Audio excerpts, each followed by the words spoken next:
আজকে আমার ঘুম থেকে উঠতে ৮টা বেজে গেছে। ৮টা বলতে সকালে আমি কিন্তু একদম সকাল, সকাল কাম-কাজ কইরা তারপরে ঠান্ডা লেগা মানে আবার কম্বলের ভিতরে ঢুকছি। তো ঘুমটা কখন লাইগ্যা গেছে কইতেই পারি না। উইঠা দেখি ৮টা বেজে গেছে। তো যাই হোক তারপরে স্নান-টান কইরা সুন্দর করে আয়া পড়লাম রান্নাঘরে। রান্নাঘরে আয়া ভাত বহাইয়া দিছি কিন্তু আমি।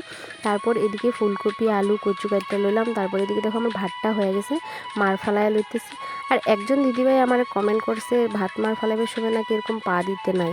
তো দেখো যদি আমি এরকম করে পা দিয়া মানে ইয়োটার বাটিটা না ধরি তো আমার মারগুলা তো আমি ফালাইতে পারো না, গায়ে পড়ে যাবো, তো তার লেগে মানে দিতে হয়। যাই হোক এদিকে তারপর আমি ধোয়া বাসনগুলো সুন্দর করে গুছায় রেখা দিতেছি।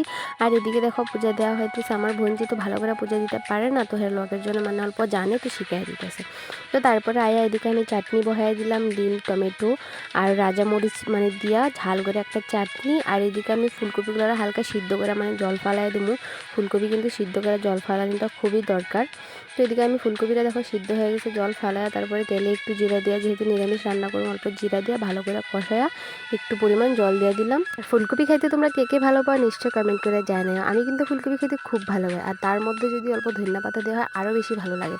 তো যাই হোক এদিকে দেখো আমাকে গাছের টাটকা টাটকা ধনিয়া পাতা উঠাইতে আয়া বললাম। আর ধনিয়া নিজের গাছের যদি যে কোনো সবজি হয় কত না ভালো লাগে। তো ধনিয়া পাতাগুলো রান্না ধুয়ে আমি সুন্দর করে চাটনি সবজি ভালো করে দিয়া তারপর এদিকে দেখো পাঁপড় অল্প আসলো ঘরে, ওইগুলারে মানে সুন্দর করে ভাজ্যা লইতেছি।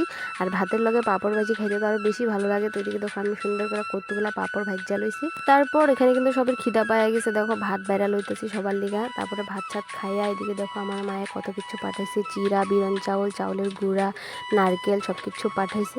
আর এদিকে চাউলের গুঁড়া যেহেতু নষ্ট হয়ে যাবে তার লেগে অল্প আমি গামলাতে মানে রোদ্রে দিয়ে দিলাম। তারপরে ভাত যে খাইছি ওই বাসনগুলো সুন্দর করে ধুয়া লইতেছি।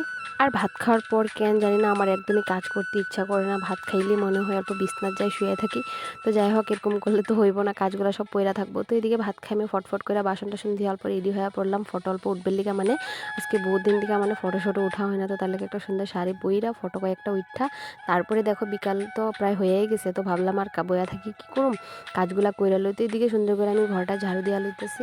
আমার আজকের ছোট্ট মিনি ভিডিওটা কে কোনখান থেকে দেখছো নিশ্চয়ই কিন্তু ছোট্ট একটা করে কমেন্ট করে দিও। তো যাই হোক এদিকে দেখো আমার ঝাড়ু ঝাড়ু মাইরা তারপরে আমি উঠানোর অল্প জল ছিটকা দিয়ে দিতেছি। এত পরিমাণ ধুলা কি আর কম, আজকে 2 দিন আগে আমি সুন্দর করে লেপছিলাম, তবুও মানে এরকম ধুলা হয়ে যায়। দেখতেছো আমি ঝাড়ু মারতেছি যে তোমরা কিরকম মানে ধুলা দেখতেই তো আসো। এদিকে মানে অল্প জল ছিটকা দিয়ে দিলে অল্প ঝাড়ু দিতে ভালো হয়, ঘরে বাড়িতে আর ধুলাগুলা ঢুকে না। তো যাই হোক সুন্দর করে ঝাড়ু টাড়ু দিয়া তারপরে হাত ঠ্যাং ধুইয়া কিন্তু আমি ঘরে ঢুকে পড়লাম। আজকের ভিডিওটা এখানে শেষ করলাম, দেখা হবে নেক্সট